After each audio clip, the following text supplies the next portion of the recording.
देहरादून विधानसभा सत्र का तीसरा दिन भी संपन्न। कांग्रेसी विधायकों ने पहाड़ी उत्पादों को रखकर किया प्रदर्शन। कांग्रेसी विधायकों ने सरकार के खिलाफ जमकर की नारेबाजी।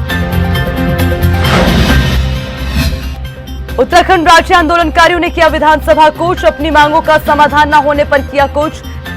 त्रिपक्षीय वार्ता का आश्वासन पूरा न करने से नाराज हैं राज्य आंदोलनकारी।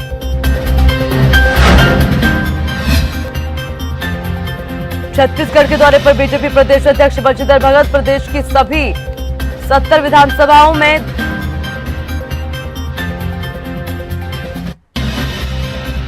बंशीधर भगत दौरे के दौरान पार्टी कार्यकर्ताओं के साथ करेंगे संवाद। उत्तराखंड की 70 विधानसभाओं का दौरा करेंगे बीजेपी प्रदेश अध्यक्ष। नए साल पर फिर उत्तराखंड आएंगे दिल्ली के उप मुख्यमंत्री Manish Sisodia. Kejriwal model versus Trivendra Rawat model पर करेंगे बातचीत। सिसोदिया ने सरकार को राज्य के मुद्दों पर बहस करने का दिया था चैलेंज। हरिद्वार में आर्य समाज के प्रमुख संत स्वामी श्रद्धानंद का आज 94वां बलिदान दिवस। गुरुकुल कांगड़ी विश्वविद्यालय में किया गया कार्यक्रम आयोजित। लक्सर पुलिस को मिली बड़ी कामयाबी। कोतवाली पुलिस ने लूट के आरोपी सचिन को पकड़ा। तमंचे और कारतूस के साथ आरोपी को किया गिरफ्तार।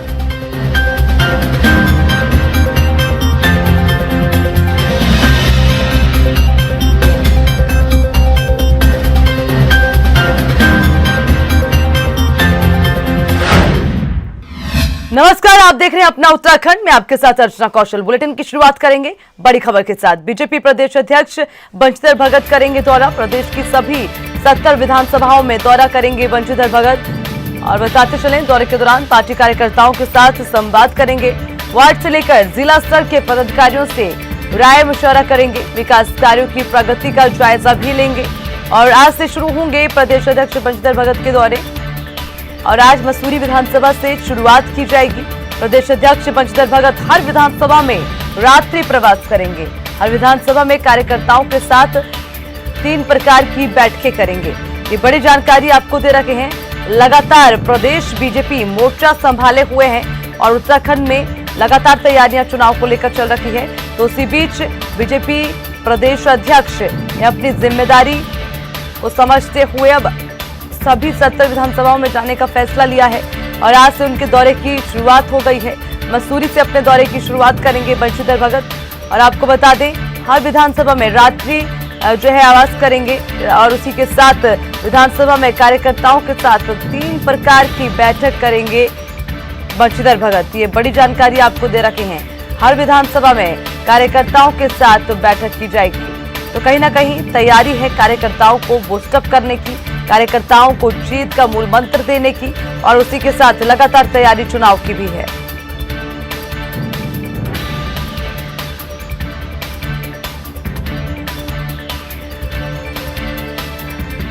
चलिए खबरों में आगे बढ़ते हुए देहरादून से एक और अहम जानकारी। नए साल पर फिर उत्तराखंड आएंगे दिल्ली डिप्टी सीएम। ये बड़ी जानकारी आपको दे रखे हैं। केजरीवाल मॉडल और त्रिवेंद्र रावत मॉडल पर सिसोदिया करेंगे बातचीत।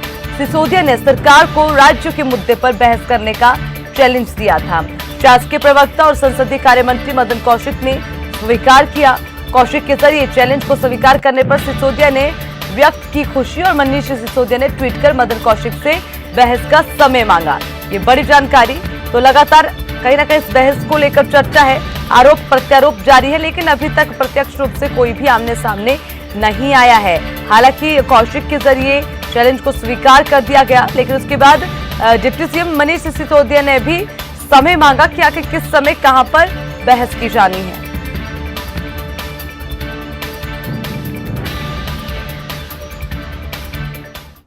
विधानसभा के शीतकालीन सत्र का तीसरा दिन संपन्न हो गया। सदन की कार्यवाही सुबह 11 बजे शुरू हुई। इस दौरान कांग्रेस के विधायकों ने हाथों में पहाड़ी उत्पादों को रखकर सरकार के खिलाफ जमकर विरोध प्रदर्शन किया। कांग्रेस ने सरकार से पहाड़ी उत्पादों को बढ़ावा देने की मांग की। तो वहीं सदन के भीतर विपक्ष ने भ्रष्टाचार समेत विभिन्न मुद्दों को सदन में उठाया। इस दौरान सरकार ने कुल 6 विधेयक भी पारित कराए।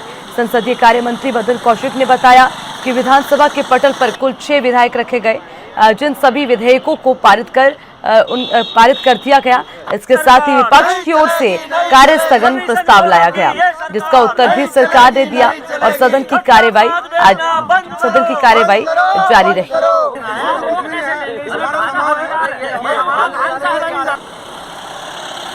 विधानसभा में 6 विधेयक आए, जिन पर चर्चा के बाद 6 के 6 पारित हो गए। और जो इससे अलग जो हमारा कार्य स्थगन था, वो भी इस पर चर्चा हुई। विपक्ष ने कार्य स्थगन 310 में लगाया था, जिसको 58वें दिन स्वीकार किया था। उसका उत्तर भी ठीक रूप से दिया गया, जिसमें जो विपक्ष का कमज़ोर होमवर्क था वो नज़र आया है। और कल 11 बजे पुणे हाउस होगा और इसमें विपक्ष के लिए होगा, प्राइवेट डे के रूप में हम इसको रखा है। चलिए खबर में आगे बढ़ते हुए एक और अहम जानकारी आपको देते चले। इसी बीच एक और अहम खबर आपको बता रखे हैं। देहरादून से आंदोलनकारियों ने किया विधानसभा कूच। ये बड़ी जानकारी आपको दे रखे हैं। सम्मान परिषद का गठन न करने से गुस्साए आंदोलनकारी। तो लगातार आंदोलनकारियों में गुस्सा है, आक्रोश है। अपनी मांगों का समाधान न होने पर यह फैसला आंदोलनकारियों ने किया है और अपनी मांगों को, जो उनकी मांगे उन्हें नहीं माना जा रहा, उसी को लेकर त्रिपक्षीय वार्ता का आश्वासन पूरा न करने से नाराज है। और ये नाराजगी अब नजर आ रही है। आंदोलनकारियों ने विधानसभा कूच किया है क्योंकि लगातार जो उनकी मांगे हैं वो नहीं मानी जा रही और साथ ही त्रिपक्षीय जो बातचीत की बात कही गई थी उसे न होने पर आंदोलनकारियों में गुस्सा है, आक्रोश है और उसी को लेकर यह बड़ा फैसला आंदोलनकारियों ने लिया और विधानसभा कूच करने का फैसला लिया। उत्तराखंड राज्य आंदोलन में शुरुआत करने वालों में से एक थी विरोधी ये सरकार। सम्मान परिषद का गठन न करने से गुस्साए आंदोलनकारी।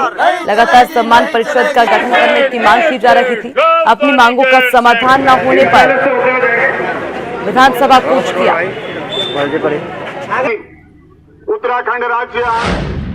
तो वहीं मुजफ्फरनगर कांड के दोषियों को सजा दिलवाने, उपनल में उत्तराखंड के मूल निवासियों की भर्ती, लोकायुक्त लाने और राज्य आंदोलनकारी सम्मान परिषद को बहाल करने सहित राज्य आंदोलनकारियों की कई मांगे हैं। आंदोलनकारियों ने राज्य सरकार पर कई बार धरना प्रदर्शन करने के बाद संवाद न करने का आरोप लगाया।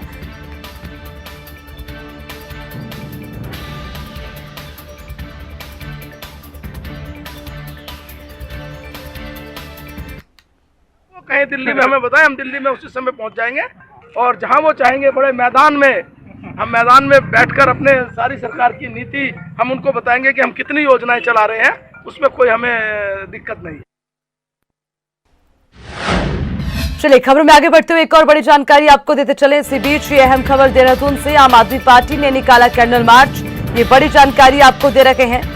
आम आदमी पार्टी ने कैंडल मार्च निकाला। हरिद्वार में 11 साल की बच्ची के साथ दुष्कर्म की घटना के बाद आम आदमी पार्टी ने कैंडल मार्च निकाला, दुख व्यक्त किया, न्याय की मांग की।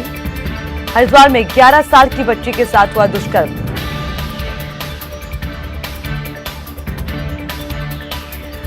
आरोपी की जल्द गिरफ्तारी को लेकर कैंडल मार्च निकाला गया। दुष्कर्म के बाद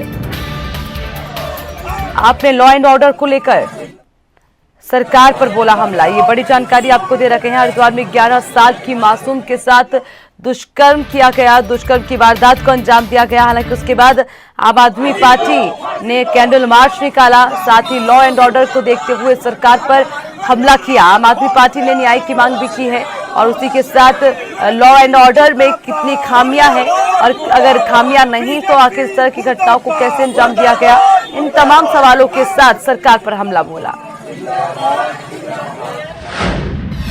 रजिया बेग प्रदेश उपाध्यक्ष आम आदमी पार्टी की प्रदेश उपाध्यक्ष ने प्रवक्ता उमा सिसोदिया से पार्टी के प्रदेशक कार्यालय में प्रेस कॉन्फ्रेंस की। प्रेस कॉन्फ्रेंस के दौरान आप नेताओं ने हरिद्वार में 11 साल की बच्ची के साथ हुई हैवानियत और उसके बाद उसकी हत्या को लेकर राज्य सरकार और पुलिस प्रशासन पर जमकर निशाना साधा। प्रदेश उपाध्यक्ष रजिया बेगम ने आरोप लगाया कि एक मासूम के साथ इतनी बड़ी हैवानियत होने के बाद भी सरकार ने गंभीरता नहीं दिखाई और पुलिस ने भी अपराधियों को संरक्षण दिया। हरिद्वार में जो इंसानियत को शर्मसार कर देने वाली घटना घटित हुई, उसके बावजूद भी शासकीय प्रवक्ता मदन कौशिक महज खानापूर्ति कर रहे हैं।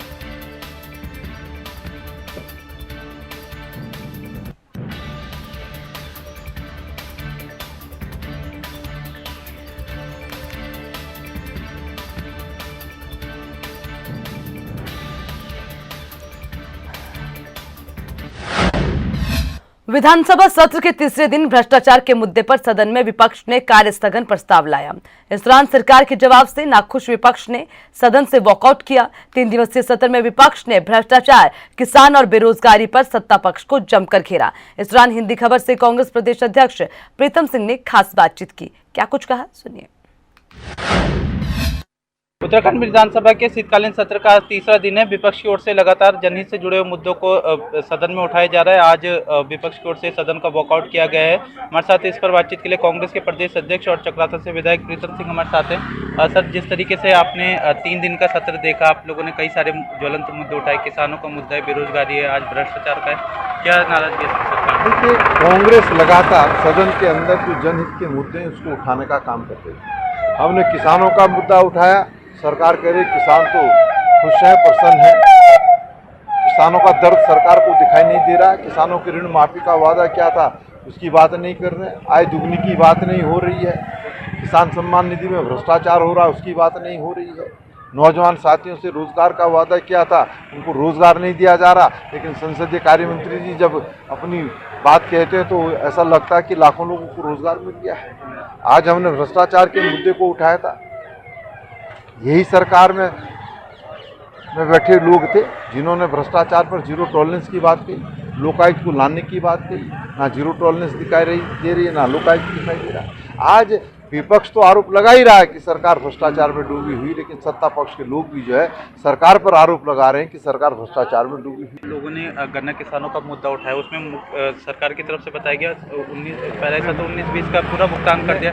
आज विशेष अधिकार हनन का भी आप नहीं, वही बात कह रहा हूँ। हमारे साथियों ने गन्ना किसानों के भुगतान की जो विषय थे उसको उठाया, लेकिन सरकार ने जो जवाब दिया वो तथ्यों से परे। अरे बात यह है कि किसान को उसके गन्ना मूल्य का भुगतान मिला या नहीं मिला।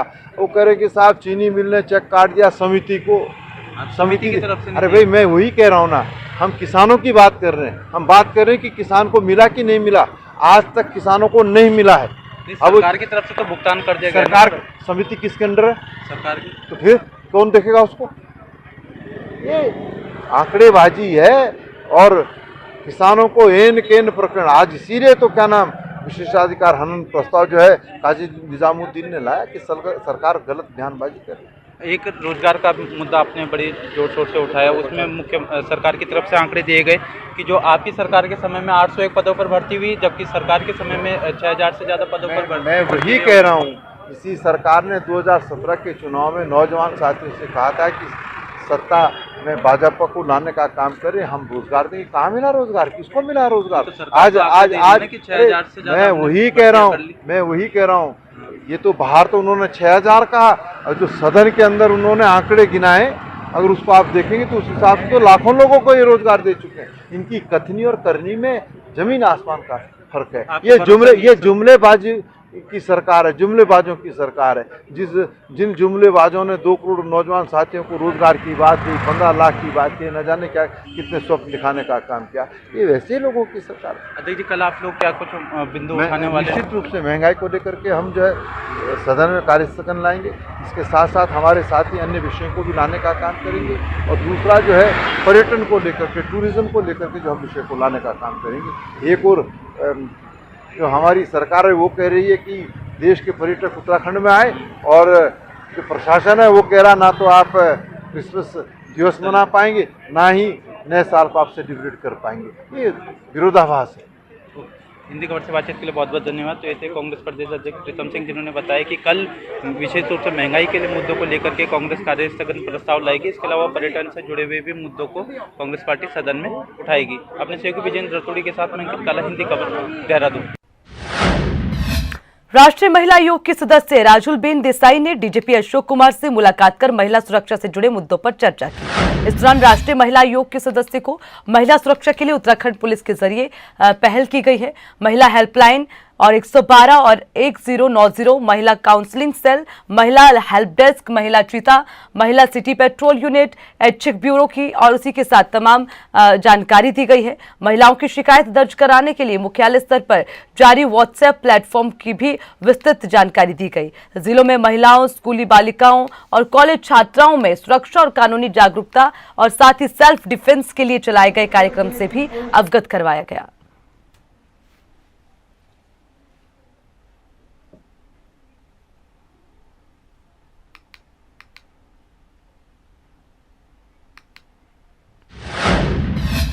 मसूरी में शहर कांग्रेस अध्यक्ष गौरव अग्रवाल ने पत्रकार वार्ता करते हुए मसूरी में की जा रही सप्ताह की बंदी का विरोध किया। उन्होंने कहा कि ऐसा लग रहा है कि सरकार के जरिए हफ्ते में एक ही दिन कोरोना संक्रमण से निपटने के लिए काम किया जा रहा है। उन्होंने कहा कि सप्ताह की बंदी से मसूरी के पर्यटन पर काफी प्रभाव पड़ रहा है और जिलाधिकारी के जरिए नए साल और क्रिसमस के पर्व पर किसी प्रकार का कोई कार्यक्रम न आयोजित करने पर रोक लगा दी है, जिससे मसूरी के नए साल में आने वाले पर्यटकों के जरिए की गई बुकिंग कैंसिल होने लग गई है। उन्होंने तत्काल जिलाधिकारी के जरिए लगाए गए रोक को हटाने की मांग की है। कांग्रेस के शहर अध्यक्ष गौरव अग्रवाल ने आप पार्टी पर भी हमला बोलते हुए कहा कि जिस तरीके से बीजेपी उत्तराखंड की जनता को गुमराह कर रखी है, उसी तरीके से आप पार्टी भी जनता को गुमराह करने के लिए पहाड़ की बात कर रखी है। कांग्रेस अध्यक्ष गौरव अग्रवाल ने पत्रकार वार्ता में तमाम बातें कही।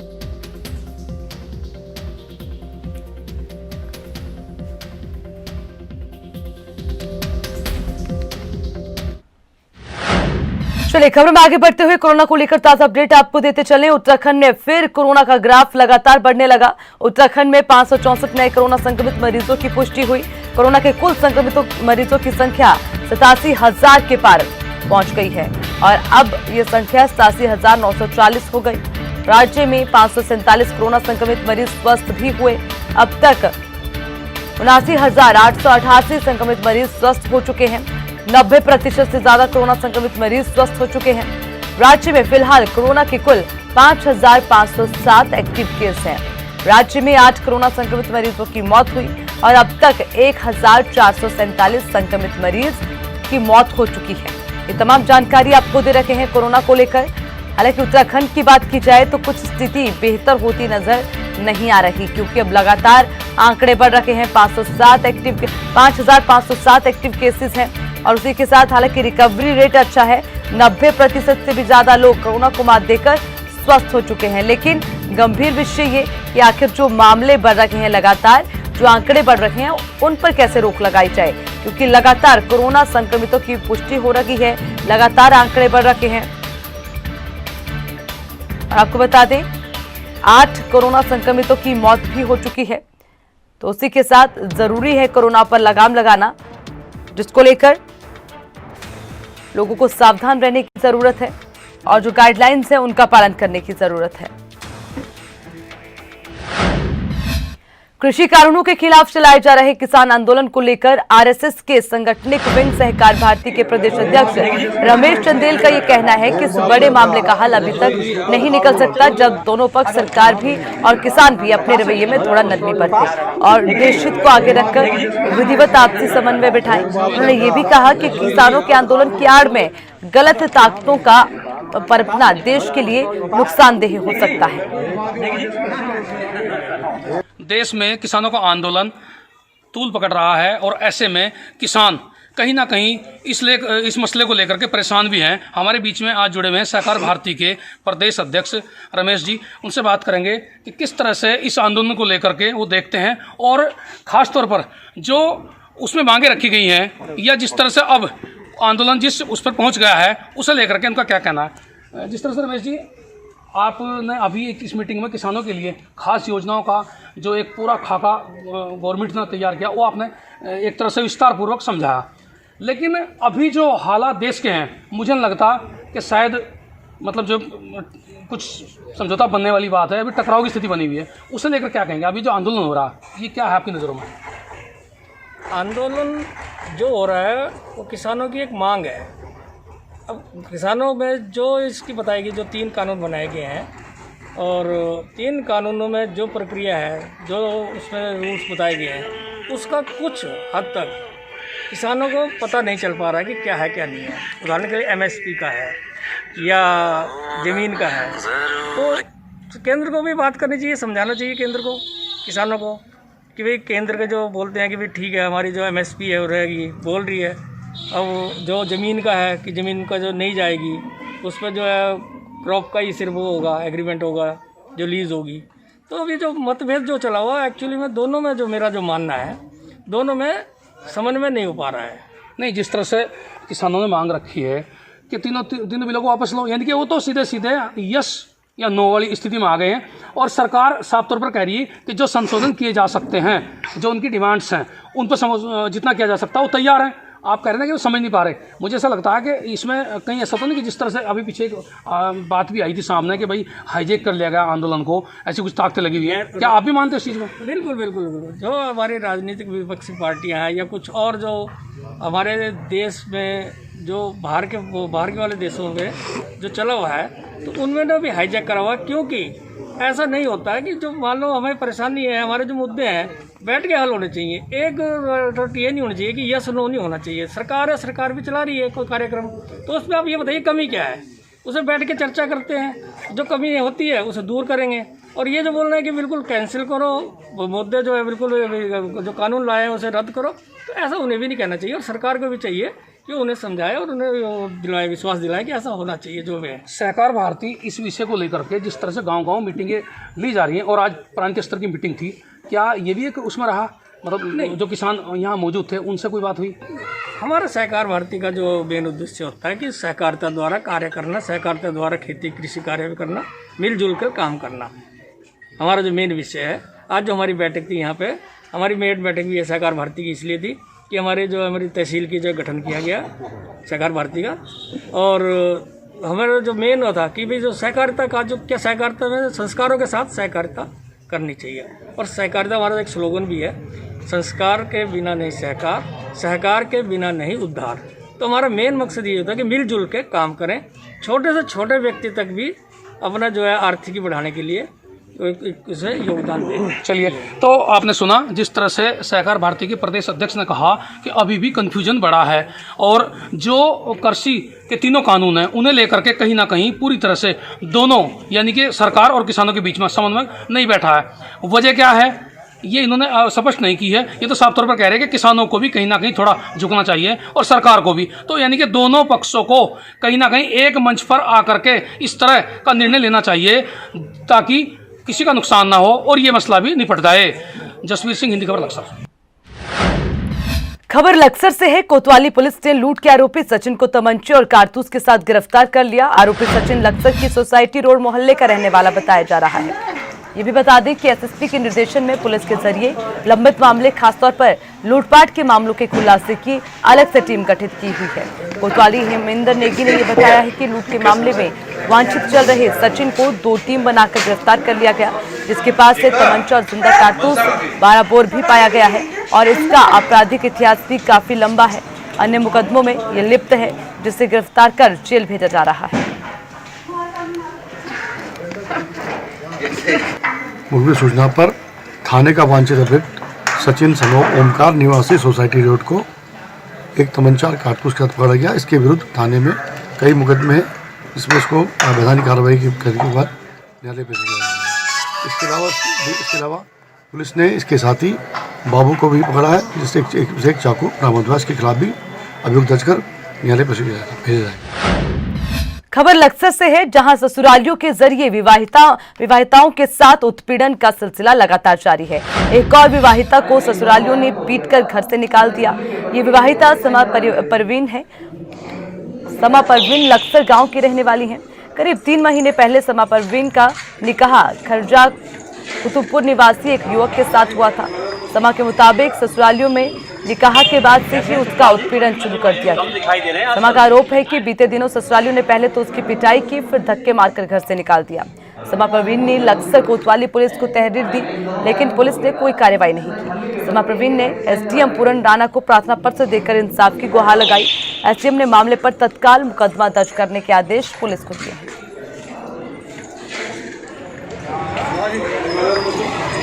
3 दिन पहले मेरे साथ मारपीट हुई थी। मेरे ससुराल वालों ने घर से बाहर निकाल दिया। फिर मैं चाहती थी कि मेरा मुकदमा दर्ज हो, वहाँ पे भी मेरी सुनवाई किसी ने नहीं की, क्योंकि फिर मैं आई, एसडीएम साहब को प्रार्थना पत्र दिया। एसडीएम साहब को प्रार्थना पत्र दिया। उन्होंने कहा तुम्हारी सुनवाई हो जाएगी, तुम्हारा मुकदमा दर्ज हो जाएगा। मसूरी में द कश्मीर फाइल्स की शूटिंग अभी भी जारी है, जिसको लेकर मसूरी के विभिन्न क्षेत्रों में शूटिंग चल रही है। मसूरी के पिक्चर पैलेस चेक पर शूटिंग सुबह 7 बजे से शुरू हुई, जहां पर कश्मीरियों के जरिए आंदोलन का सीन दर्शाया गया। मसूरी के तिलक मेमोरियल लाइब्रेरी को कश्यप कला केंद्र, गुरु बाजार, श्रीनगर दर्शाया गया, जहां पर आंदोलनकारियों के जरिए मुख्य गेट पर नारेबाजी की जाती है। वहीं भगवान शिव के पोस्टर को आग लगाई गई और साईं मंदिर के मुख्य सड़क पर कोर्ट के बाहर का सीन भी दर्शाया गया। ऐसे में सुरक्षा की दृष्टि को लेकर पुलिस भी काफी सतर्क है। मसूरी प्रशासन और पुलिस के जरिए शूटिंग यूनिट से आग्रह किया गया है कि वो स्थानीय लोगों का भी विशेष तौर पर ध्यान रखें, जिससे उन्हें किसी प्रकार की दिक्कत ना हो सके।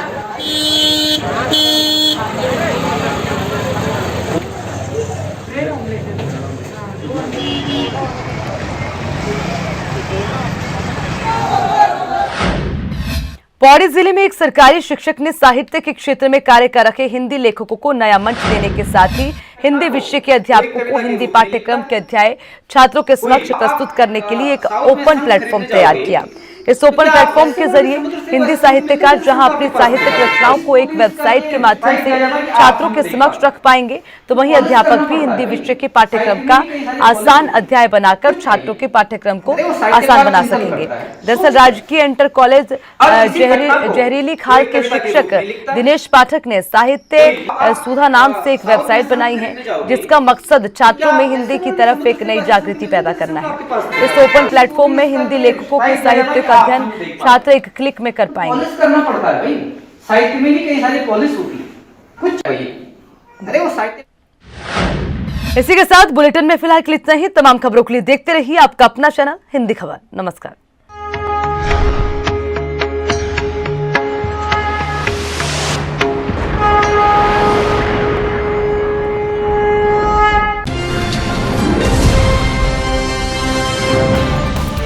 घंटी का बटन दबाइए और हिंदी खबर से जुड़ जाइए।